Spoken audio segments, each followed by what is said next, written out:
Ya, shalom teman-teman pemuda sekalian.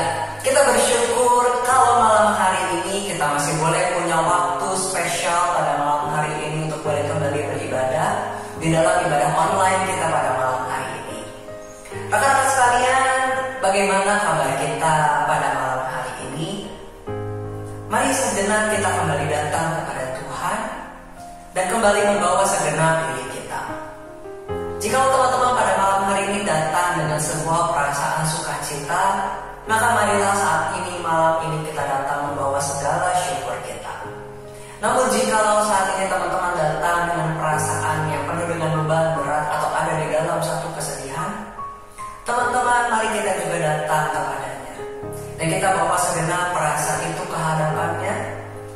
Dan biarlah teman-teman pada malam hari ini lewat ibadah kita, Tuhan boleh sekali lagi melawat kita. Tuhan boleh melimpahkan sukacita kita. Tuhan boleh menghiburkan kita. Tuhan boleh menolong kita melalui segala perasaan-perasaan yang mungkin kita tidak suka, yang sedang kita lalui saat ini. Oleh karena itu teman-teman, marilah saat ini kita datang dengan hati dan jiwa yang terbuka di hadapannya. Mari saat ini saya mengajak kita untuk menenangkan hati kita. Mari kita bersama berdoa. Bapa kami yang di surga, saat ini kami datang kepadamu. Tuhan, kami datang membawa segenap perasaan kami di hadapanmu.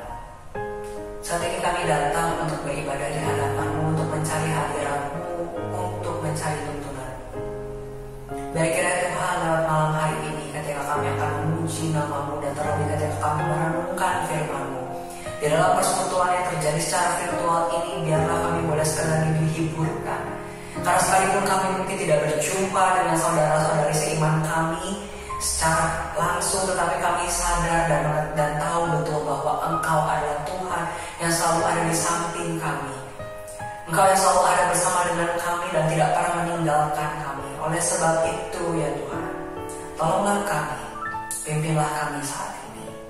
Kami serahkan ibadah kami pada malam hari ini ke dalam Tangan.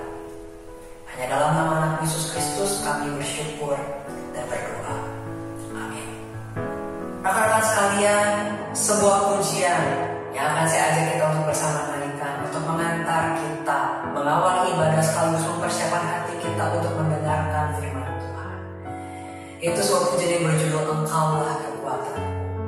Teman-teman, biarlah lewat pujian ini boleh menolong kita untuk boleh sekali lagi merefleksikan betapa besar kehadiran Tuhan dalam hidup kita. Betapa Dia adalah Tuhan yang selalu sanggup menjaga kita. Dan biarlah ini boleh menuntun kita di dalam mempersiapkan hati menyambut firman. Mari kita bisa menaikkan pujian ini.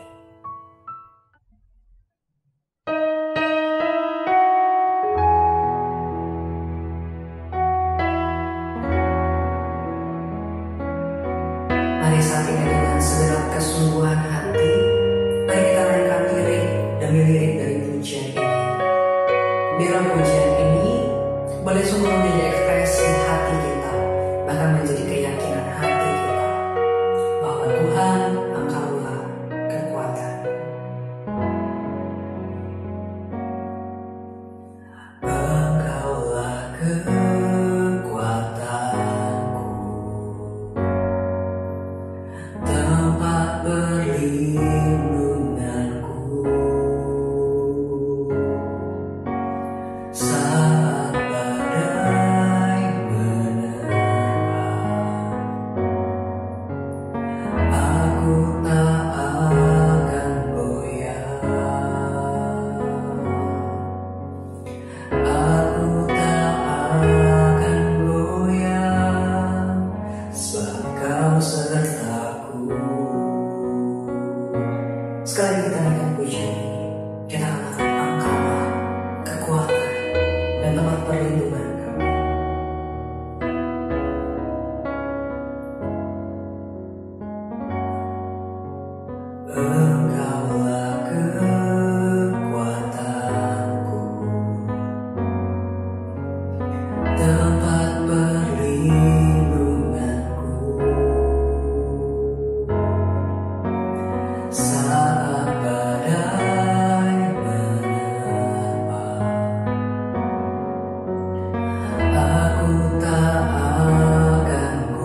yang bersama dengan kita, kasih-Nya selalu bersama dengan kita.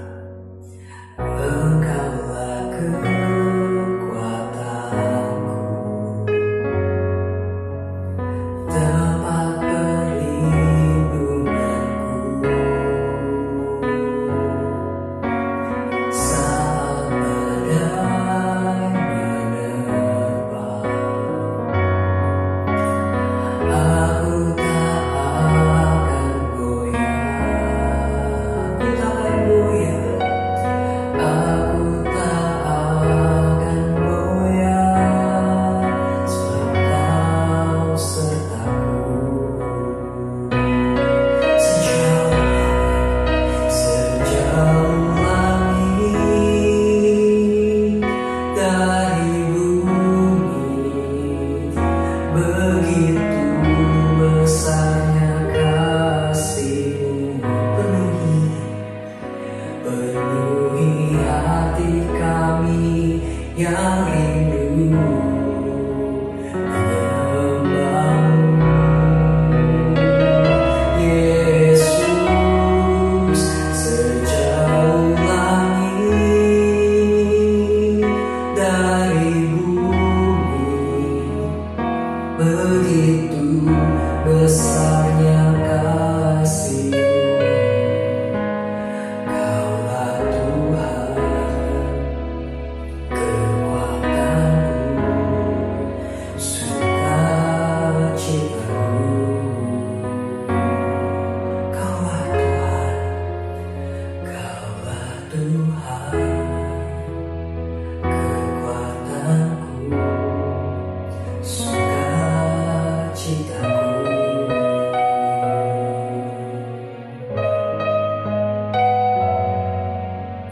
Mari kita bersama berdoa. Bapa kami yang di surga, saat ini kami datang. Kami rindu biarlah kiranya di waktu perenungan firman Tuhan yang singkat ini, tolonglah kami agar kami boleh bisa mengarahkan hati kami sepenuhnya kepada firman-Mu, dan waktu yang akan kami lalui ini boleh sungguh kami nikmati. Dan kira juga Tuhan Kau yang menolong hamba-Mu yang akan berbicara, menyampaikan firman-Mu, dan juga memimpin setiap kami di dalam waktu ini. Sehingga biar kira sungguh-sungguh apa yang Engkau kehendaki yang boleh disampaikan, dan setiap kami boleh sekali lagi dikuatkan dan dihiburkan oleh firman-Mu. Terima kasih ya Tuhan. Dalam nama Anak Yesus Kristus kami berdoa. Amin. Ya, rekan-rekan sekalian, pada malam hari ini kita akan kembali menemukan satu firman Tuhan yang saya beri tema, yaitu safe place. Teman-teman, ketika berbicara tentang tempat yang aman, ya, kondisi yang aman, tempat yang terlindungi, teman-teman, bukankah tempat seperti itu adalah tempat yang kita idam-idamkan? Tempat yang bisa memberikan rasa aman, nyaman, dan terlindungi. Namun teman-teman, mari saat ini sejenak untuk mengajak kita untuk memikirkan sejenak sebuah pertanyaan. Situasi apa yang biasanya membuat rekan-rekan sekalian merasa tidak aman? Kondisi apa yang membuat akhirnya teman-teman merasa satu tempat atau satu situasi itu terasa menjadi tidak aman, dan membuat teman-teman menjadi merasa gelisah, menjadi takut, menjadi gentar? Teman-teman, mari kita renungkan pertanyaan ini sejenak. Situasi apa yang membuat teman-teman merasa tidak aman? Teman-teman, apakah itu situasi yang berubah-ubah? Situasi yang dipenuhi dengan ketidakpastian? Ataukah mungkin yang membuat teman-teman merasa tidak aman adalah berbagai hal di depan yang menakutkan, atau adanya berbagai hal yang tidak bisa kita kendalikan? Nah, rekan-rekan sekalian, keberadaan berbagai situasi yang demikian itu adalah sesuatu yang sangat lumrah untuk dialami dan dijumpai oleh setiap kita, bukan sebagai manusia. Oleh karena itu teman-teman, banyak orang yang kemudian mencari rasa aman itu, menghindari berbagai hal tersebut, perubahan, hal-hal yang tidak pasti dan tidak bisa dikendalikan.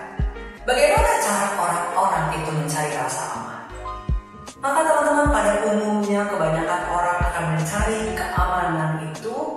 bisa dengan belajar sebanyak-banyaknya supaya bisa tahu banyak hal sebanyak-banyaknya. Ketika seseorang tahu, ketika seseorang bisa memprediksi masa depan, ketika seseorang punya banyak persiapan di pikirannya, maka orang ada yang merasa aman karena merasa well prepared untuk menghadapi berbagai kemungkinan-kemungkinan ketika pengetahuannya sudah lengkap. Ya, ketika kita masuk ke satu tempat gitu dan kita nggak tahu apa yang akan dijumpai, tentu kita akan merasa bingung gitu. Tapi kalau kita sudah tahu kira-kira seluk beluk satu tempat gitu, kita tidak akan lagi takut tersesat dan kita merasa aman melalui situasi tersebut sebab kita sudah punya pengetahuannya. Maka ada orang yang cara untuk mencari keamanan adalah dengan belajar, dengan mencari tahu banyak hal, dan dengan merasa dengan tahu banyak hal dia bisa merasa aman. Atau mungkin ada orang juga yang mencari rasa aman dengan mencari pekerjaan yang settle, pekerjaan yang menjanjikan secara gaji, terus sesuai dengan passion, kemudian lingkungan kerja yang aman, dan ketika sudah punya itu mereka merasa aman. Sebab mereka tahu bahwa mereka nggak akan pindah-pindah kerja lagi, pekerjaan ini akan bertahan lama dan nggak perlu ada drama-drama dan bisa dilalui dengan mudah. Atau mungkin ada juga yang mencari keamanan dengan mencari asuransi. Ya, dengan mengikuti program asuransi, merasa banyak hal yang lebih terjamin di masa depan. Banyak orang yang takut ketika misalkan terjadi kecelakaan atau sakit penyakit yang tidak diinginkan terjadi. Bagaimana saya bisa menanggung biaya hidup atau bagaimana saya bisa melalui kondisi ekonomi yang sudah tersebut. Dan ketika mengikuti program asuransi, banyak orang kemudian menemukan rasa aman. Ya, karena ada jaminan, ada orang lain yang sudah pasti akan membantu dia, yaitu agen asuransi saya. Dan sudah ada hitung-hitungannya, saya tahu sekian persen itu saya tidak usah khawatir. Atau banyak lagi ada orang-orang yang mencari keamanan dengan cara membangun koneksi gitu supaya kalau ada apa-apa bisa dibawa ke sana ke sini gitu. Ada orang yang mencari rasa aman dengan menyewa bodyguard pribadi gitu supaya aman, nggak diserang dan lain sebagainya. Nah, rekan-rekan sekalian, berbicara tentang mencari rasa aman, ya teman-teman, kalau saya melihat diri saya secara pribadi, saya ini sebenarnya adalah orang yang kalau bisa dibilang sering overthinking gitu ya, sering berpikir berlebihan. Ditambah teman-teman, saya ini adalah orang yang sangat suka menonton film-film yang bergenre zombie apocalypse atau disaster apocalypse. Jadi saya sangat senang kalau ada film-film yang bertemakan zombie atau bertemakan bencana alam. Saya tuh senang banget nonton film seperti itu. Nah teman-teman, saya pun gak tahu kenapa ya saya senang sekali nonton film itu. Cuma teman-teman, akhirnya setelah punya usut, akhirnya saya adalah orang yang punya kecenderungan takut dengan kondisi-kondisi seperti itu. Ya, kita nggak tahu ya masa depan tuh zombie apocalypse bakal beneran terjadi nggak sih? Lalu bencana alam itu adalah hal yang sangat dekat dengan setiap kita nggak tahu dan kita nggak bisa kendalikan. Dan akhirnya teman-teman, saya berusaha mencari kelonggaran, mencari rasa aman dengan saya mencari film-film yang bertemakan hal seperti itu. Supaya apa? Supaya saya tahu bagaimana cara saya bisa selamat. Jadi saya selalu bayangkan kalau satu kali terjadi kiamat dengan situasi zombie di mana-mana, kalau itu beneran terjadi atau terjadi satu bencana alam yang begitu berbahaya, maka saya merasa dengan melihat film-film itu saya bisa dapat pengetahuan dan saya bisa punya gambaran gitu. Apa saja yang saya harus siapkan untuk menghadapi kalau gitu. Itu overthinkingnya saya gitu. Satu kali menghadapi situasi zombie apocalypse atau disaster apocalypse. Tetapi kemudian teman-teman, setelah saya melewati sekian banyak waktu menonton banyak film-film zombie apocalypse gitu ya, film-film bencana alam, dan juga bahkan terkadang kisah-kisah browsing berbagai hal cara untuk melewati berbagai hal yang tidak diinginkan dan di luar kendali saya itu, teman-teman, ada satu hal yang akhirnya saya temui, bahwa pada akhirnya saya tidak akan pernah bisa siap untuk menghadapi situasi tersebut. Terlepas saya punya banyak pengetahuan dari film ataupun dari artikel yang saya baca, terlepas dari banyaknya pengetahuan dari situasi mana mungkin dan tidak mungkin terjadi itu, teman-teman, segala pengetahuan itu, segala dalam tanda kutip persiapan saya, tidak ada satupun yang kunjung membuat saya merasa sepenuhnya aman. Teman-teman, selama bertahun-tahun dari saya remaja, saya sudah punya ketakutan ini, dan rasa takut itu tidak pernah kunjung bisa dipuaskan. Dalam artian, teman-teman, ketika saya tahu bahwa cara selamat dari bencana alam itu gimana, atau dari bencana zombie itu gimana gitu, harus punya ruang bawah tanah gitu, harus selalu standby stok makanan sekian hari gitu ya, harus punya senjata gitu ya, harus punya tempat perlindungan yang aman gitu, gak bisa rumahnya bahannya gini dan lain sebagainya, teman-teman. Pada akhirnya saya menemui satu titik buntu ketika saya tahu bahwa saya gak akan pernah bisa punya proteksi seperti itu yang selalu tersedia setiap waktu. Mau saya bangun bunker sekalipun, pertama-tama bangun bunker sendiri, ruang bawah tanah, tempat perlindungan sendiri aja, itu udah satu hal yang hampir mustahil untuk saya bisa lakukan. Rumah saya, tanahnya segala macam udah gak bisa tuh ya untuk dibangun ruang bawah tanah yang bisa aman dari topan, badai, banjir, ataupun zombie. Kedua, stok persediaan makanan gitu ya. Saya bukan keluarga yang sangat mapan sampai bisa secara rutin menyetok makanan kalau sewaktu-waktu ternyata ada bencana.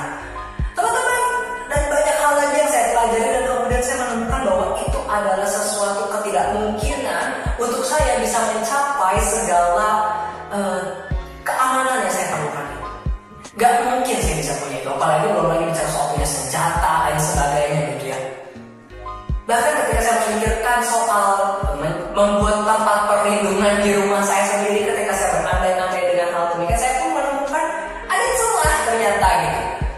Saya nggak bisa menjadikan tempat rumah saya itu sebagai tempat yang paling aman untuk berlindung dari bahaya di luar. Kemudian saya memikirkan gitu, berandai-andai lagi, kalau saya keluar angkasa lah, keluar negeri lah, ke tempat lain lah. Dan teman-teman, ketika saya berandai-andai seperti itu, saya menemukan dalam frustrasinya diri saya menemukan bahwa benar, gak ada satu tempat pun yang bisa melindungi saya dari berbagai kondisi itu. Selalu ada celah di mana saya itu sangat lemah. Selalu ada celah di mana bahaya itu pasti bisa menjangkau saya. Tidak mungkin saya bisa 100% merasa aman. Maka teman-teman, ketika saya menemukan hal ini, maka saya juga ingin mengajak kita untuk melihat ke dalam diri kita masing-masing, bahwa di dalam berbagai latar belakang kita masing-masing, kalau saya punya ketakutan yang mungkin buat beberapa teman irasional, dan mungkin gue gak takut kok, apa yang contoh takutin, ya itu memang beda-beda setiap orang ya. Tetapi saya yakin bahwa di dalam setiap diri kita masing-masing, kita punya ketakutan itu. Kita punya kehausan akan rasa aman itu. Yang seperti yang saya sebutkan di awal tadi, kita tidak suka dengan perubahan, kita tidak suka dengan berbagai hal yang tidak pasti di depan, dan kita tidak suka dengan berbagai hal besar yang tidak bisa kita kendalikan. Dan menyedihkannya adalah teman-teman, bahwa bahkan rumah kita sendiri pun, tempat di mana kita selama ini berlindung dan dalam tanda kutip merasa aman, pada akhirnya kita menemukan bahwa tempat itu bukan sungguh-sungguh tempat yang aman. Maka teman-teman, setelah kita menyadari bahwa rasa takut itu adalah perasaan yang bisa menghantui siapa saja dan bisa mencengkram siapa saja kapan saja, maka pertanyaan terbesarnya adalah, maka di manakah atau mungkinkah kita menemukan safe place itu? Di manakah tempat kita bisa menemukan keamanan yang sejati? Benarkah kita hopeless dan tidak bisa menemukan rasa aman itu? Maka teman-teman, ada sebuah bagian dari firman Tuhan dari Mazmur pasal 46. Teman-teman, mari kita ambil waktu sejenak dengan tenang, dengan posisi yang rileks. Maka saya akan memutarkan sebuah klip pembacaan Alkitab suara dari Mazmur ini, dan mari kita resapi kata demi kata dari Mazmur ini, dan kita izinkan biar firman Tuhan ini boleh sekali lagi berbicara bagi setiap kita. Mari kita dengarkan pembacaan Alkitab kali ini dari Mazmur 46.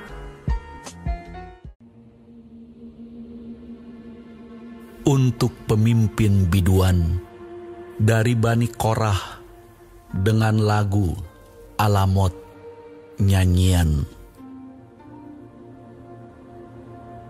Allah itu bagi kita tempat perlindungan dan kekuatan sebagai penolong dalam kesesakan. Sangat terbukti.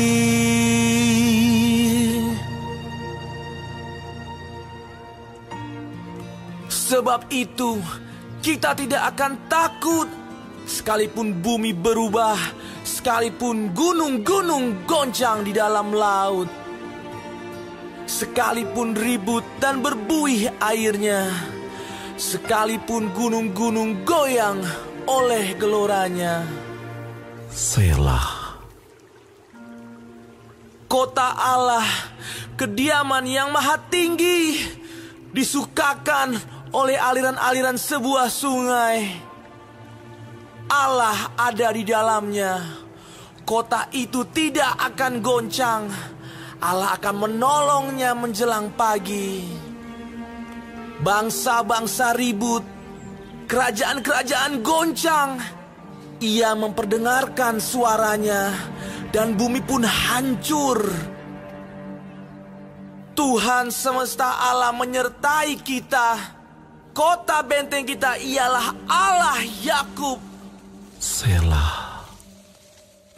Pergilah, pandanglah pekerjaan Tuhan yang mengadakan pemusnahan di bumi, yang menghentikan peperangan sampai ke ujung bumi, yang mematahkan busur panah, menumpulkan tombak, membakar kereta-kereta perang dengan api. Diamlah dan ketahuilah bahwa akulah Allah. Aku ditinggikan di antara bangsa-bangsa, ditinggikan di bumi. Tuhan semesta alam menyertai kita. Kota benteng kita ialah Allah Yakub. Selah. Rekan-rekan sekalian, dari Mazmur 46 ini, saya ingin mengajak kita untuk merenungkan dua hal. Di dalam segala ketidakpastian hidup, di dalam berbagai bahaya, ancaman, berbagai hal yang di luar kendali kita, maka pertama saya ingin mengajak kita untuk sekali lagi melihat Allah itu sebagai benteng dan pertolongan kita. Teman-teman, satu bagian yang indah ketika pemazmur melantunkan mazmur dia mengatakan bahwa Allah adalah kota benteng dan kekuatan. Teman-teman sekalian, dalam Tuhan kita menemukan rasa aman itu. Bukan tanpa sebab, teman-teman. Sebab kita tahu bahwa Allah kita itu adalah Allah yang punya rencana atas bumi ini. Teman-teman, kita tahu bahwa Allah kita bahkan di dalam segala kekalutan di hadapan kita, Dia tetap Allah yang pegang kendali. Tidak ada satupun, teman-teman, rencana dan hal yang terjadi di muka bumi ini tanpa sepengetahuannya Dia. Dan tidak ada satupun kuasa yang terjadi di bumi yang mampu mengalihkan rencana Allah. Bahkan campur tangan iblis sekalipun, teman-teman, tidak bisa menggagalkan rencana Allah. Teman-teman, itulah sebabnya kita mampu berkata dengan penuh keyakinan sebagaimana pemazmur melantunkan mazmurnya bahwa Allah adalah kota benteng dan kekuatan. Teman-teman, kalau kita melihat di dalam berbagai situasi, di dalam berbagai catatan Alkitab, bagaimana iblis bekerja di muka bumi ini, berusaha menggagalkan berbagai rencana Allah. Mungkin beberapa hal yang kita ingat secara jelas adalah ketika Tuhan mengizinkan Ayub dicobai, atau ketika iblis menggoda Yudas untuk menjual Yesus, atau ketika iblis mencobai Yesus di padang gurun. Teman-teman, di dalam berbagai situasi-situasi tersebut pada akhirnya terjadilah hal-hal yang tidak menyenangkan, bukan? Ayub dicobai mengalami berbagai malapetaka dalam hidupnya. Yesus dicobai dan Yesus mengalami berbagai ketidaknyamanan dalam hidupnya sebagai manusia 100% bumi. Dan Yudas juga akhirnya jatuh dalam dosa dan menanggung rasa bersalah di dalam hatinya. Dan Yesus benar-benar akhirnya juga disalibkan. Di dalam segala hal yang dalam tanda kutip iblis rancangkan untuk menggagalkan Allah, di dalam segala keinginan hati sang iblis untuk mengalahkan Yesus, untuk mengalahkan Tuhan, supaya mereka bisa menjadi Tuhan yang mengalahkan Tuhan yang sejati itu, teman-teman, bukankah kita lihat bahwa tidak ada satupun yang pada akhirnya bisa menggagalkan rencana Tuhan? Sekalipun manusia harus melewati jalan yang berliku, sekalipun mungkin pada akhirnya di mata manusia seakan-akan ada masa-masa di mana Allah seakan tidak berdaya, sesungguhnya teman-teman, Allah tetap bekerja. Kuasa Allah tidak pernah menjadi kurang berkuasa.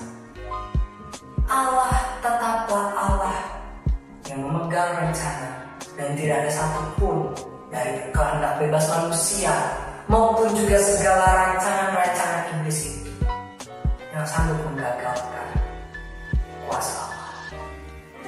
Oleh sebab itu, pemazmur bisa dengan yakin mengatakan bahwa Tuhan adalah kota benteng dan kekuatan, bahkan penolong dalam kesesakan.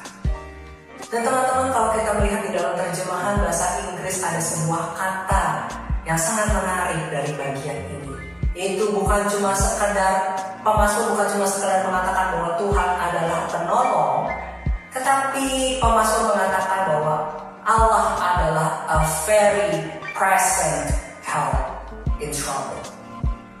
A very present help. Teman-teman, pemazmur ingin mengatakan kepada setiap pembaca ataupun pendengar mazmurnya ini bahwa Allah bukan hanya Allah yang menolong ketika kita minta tolong, baru Tuhan menolong. Atau ketika dari kejauhan Tuhan baru mengirimkan pertolongannya, menunggu sekian waktu baru menolong. Tetapi Tuhan adalah sumber pertolongan kita setiap waktu. Dia bukanlah sumber pertolongan yang jauh, teman-teman. Tuhan tidak pernah jauh dan Dia selalu ada bersama dengan kita. Dia adalah the very present help.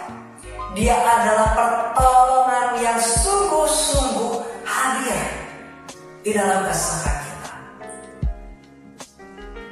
Tuhan sendiri yang selalu campur tangan menolong kita.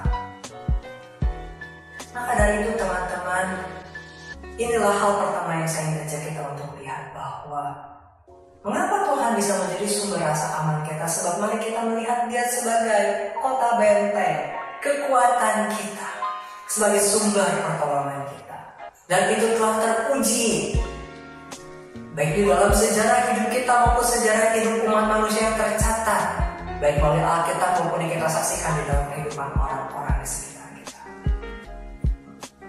Bahwa Dia adalah tempat berlindung yang sejati. Sebab Dia yang memiliki dunia ini, sebab Dia memiliki segala rancangan di atas muka bumi, dan Dia adalah Tuhan, tempat pertolongan yang sungguh-sungguh hadir bersama dengan kita setiap saat, termasuk saat ini. Tetapi teman-teman, seringkali Tuhan seakan-akan tidak selalu langsung memberikan pertolongannya atau membawa kita keluar dari kesulitan yang sedang kita alami. Terkadang kita melihat bahwa di dalam hidup kita ancaman-ancaman, berbagai ketidakpastian, ketakutan itu seakan-akan tidak segera Tuhan buang, tetapi justru ancaman itu tetap ada di sekitar kita, dan kita tidak kunjung menemukan rasa aman, terlindungi atau tertolong oleh Tuhan. Dan seringkali kita berpikir bahwa saya ingin Tuhan tolong itu dengan cara masalah saya diselesaikan, tapi seakan-akan kok masalahnya nggak selesai, gitu ya. Kok bahayanya masih ada di sekitar kita, gitu. Entah apapun yang kita anggap bahaya itu ya, ketidakpastian atau ancaman-ancaman dari orang sekitar kita atau lain sebagainya. Maka dari itu saya mengajak kita bergerak ke poin yang kedua. Kalau kita melihat dari bagian firman Tuhan tadi di ayat yang kelima, maka bisa dikatakan bahwa kota Allah disukakan oleh aliran-aliran sungai. Teman-teman, ini adalah satu gambaran tentang hal kedua yang saya ingin ajak kita untuk rasa aman yang Allah berikan itu bukan cuma sekadar berbicara kita bebas dari masalah. Bukan sekadar berbicara dari kita punya hidup yang aman. Keamanan yang Tuhan berikan itu bukan berbicara soal kita punya lingkungan hidup yang ideal. Tetapi justru kalau kita lihat gambaran dari ayat 5 sampai 7, teman-teman, di sana dikatakan ketika pemasmur mengatakan bahwa kota Allah disukakan oleh aliran-aliran sungai, Allah ada di tengah-tengahnya, tidak goncang, tidak goyah. Tetapi di sana dikatakan bangsa-bangsa dan kerajaan-kerajaan goncang. Ia memperdengarkan suaranya dan bumi pun hancur. Teman-teman, ini adalah satu gambaran yang kontras antara di ayat 5 ketika berkata kota Allah disukakan oleh aliran sungai gitu ya. Allah ada di tengahnya, dia tidak goncang. Tapi bumi, kerajaan-kerajaan goncang, bumi hancur dan sebagainya, teman-teman. Maka teman-teman, lihat adalah sebuah gambaran bahwa Allah juga adalah Allah yang memberikan kedamaian. Dia adalah Allah yang menyediakan kedamaian bagi setiap kita. Sekalipun mungkin berbagai hal di sekitar kita masih bergelora, badai hidup, berbagai pencobaan itu masih ada. Bumi goncang, bumi bergeser dan lain sebagainya, teman-teman. Tapi kota Allah, tempat Allah bersemayam itu tidak goncang dan dialiri oleh sungai-sungai, lambang kedamaian dan kesegaran yang selalu ada. Dan demikianlah juga yang seharusnya bisa kita alami ketika kita sungguh-sungguh menjadikan Allah sebagai sumber rasa aman kita. Ketika kita bisa dengan penuh keyakinan memegang janji Allah.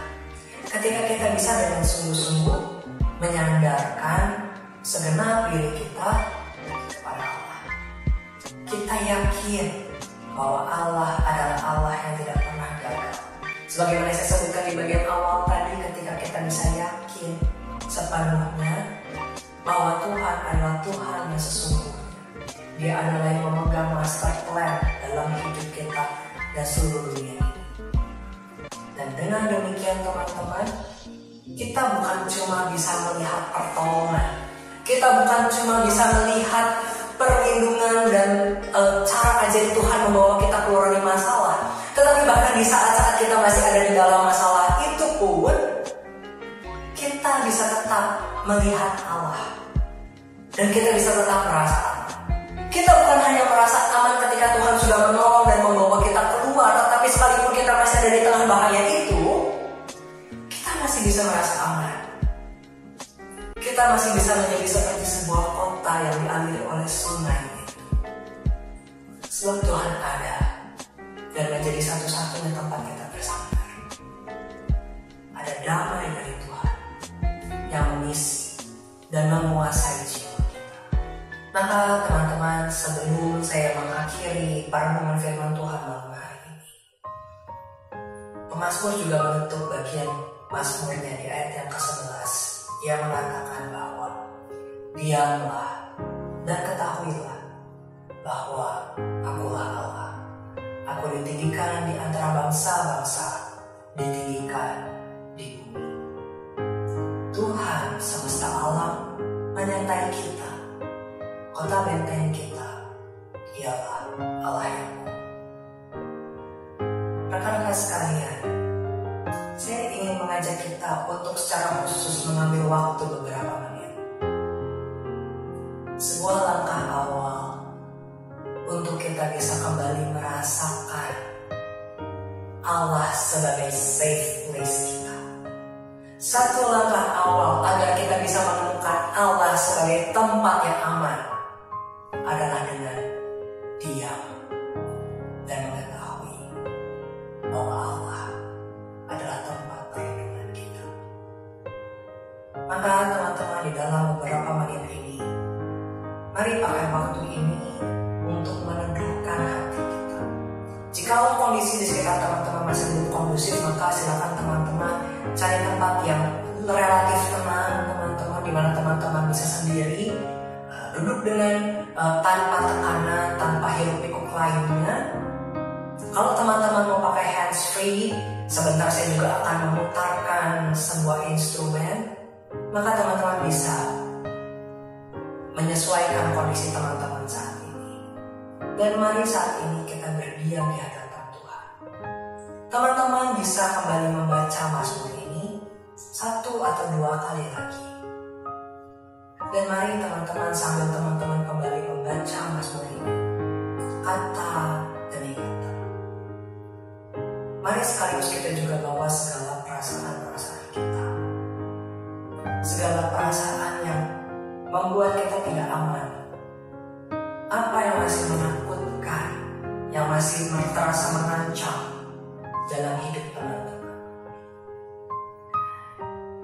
Apa sekiranya situasi-situasi dalam hidup teman-teman yang akhirnya membuat kok Tuhan kayaknya saya nggak bisa ya percaya sama kata-kata ini.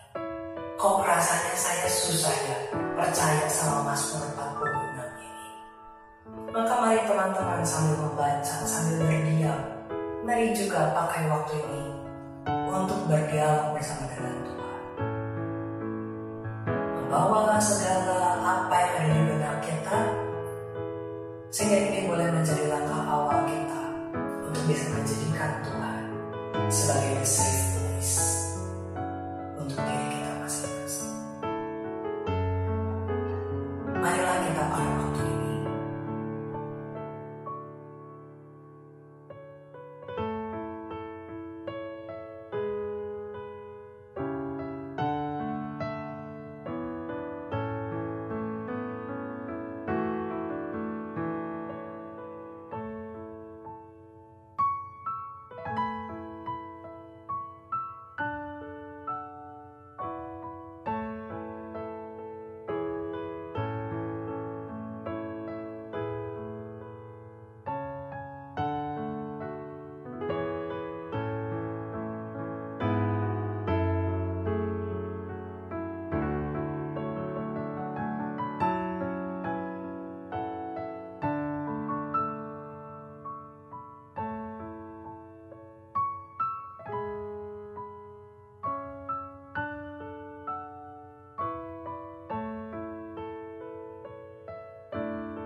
Mazmur 46 ayat 11 sampai 12. Diamlah dan ketahuilah bahwa Akulah Allah.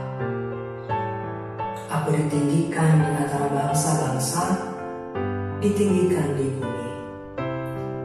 Tuhan semesta alam menyertai kita. Kota benteng kita ialah Allah Yakub. Mari kita berdoa. Ya Allah Bapa kami, tolonglah kami di dalam segala ketidakpastian hidup, di dalam berbagai ancaman yang memintai kami. Kami menyadari bahwa kami adalah manusia yang lemah, dan kami sungguh merindukan rasa aman. Kami merindukan rasa tenang itu. Dan Tuhan, ketika hari ini firman Tuhan sekali lagi mengingatkan kami bahwa Engkaulah satu-satunya tempat kami bisa menemukan ketenangan, keamanan yang sejati. Engkau adalah the safe place for our life. Maka Tuhan, tolonglah kami supaya kami bisa sungguh-sungguh meyakini hal ini. Tolonglah kami agar kami bisa sungguh-sungguh menjadikan Engkau sebagai tempat kami merasa aman. Tolonglah kami ya Tuhan. Bawalah hati kami kepada keyakinan pada kebenaran firman Tuhan ini. Dan Tuhan, di saat kami merasa gelisah, di saat kami merasa takut, tolonglah kami agar kami boleh bisa terus-menerus berdiam di hadapan-Mu dan menyerahkan segenap hidup kami ke dalam Tuhan. Terima kasih ya Tuhan. Dalam nama Anak Yesus Kristus kami bersyukur dan berdoa. Amin. Teman-teman, sampai di sini perenungan firman Tuhan kita. Kembali pengumuman teman-teman, untuk setiap kita ada beberapa hal. Saya mengingatkan untuk besok kita masih akan beribadah online, dan teman-teman, ibadah konvensional terbatas sudah dibuka dengan kapasitas 40 orang hanya di kebaktian yang pertama. Teman-teman, untuk detail cara mendaftar dan bisa ikut hadir di gedung gereja secara terbatas, teman-teman bisa lihat di kebaktian minggu besok. Di bagian warta akan dijelaskan tentang bagaimana teman-teman bisa hadir di dalam ibadah konvensional terbatas ini. Dan teman-teman diingatkan juga, minggu depan adalah minggu yang kedua dan kita akan bertemu di dalam pertemuan Zoom. Maka mari teman-teman kita sama-sama siapkan waktu. Mari kita kembali bersekutu teman-teman. Di masa-masa ini kita masih belum tahu kapan sampai selesai, tapi biarlah persekutuan kita tidak terputus. Maka mari kita pakai kesempatan ini untuk bisa kita kembali bersekutu bersama-sama dengan teman-teman kita lewat sarana yang Tuhan berikan. Maka mari kita bertemu di minggu depan lewat Zoom kita. Ya, teman-teman, sampai di sini Persekutuan Pemuda kita. Silakan kita mengambil waktu teduh masing-masing. Tuhan Yesus memberkati kita.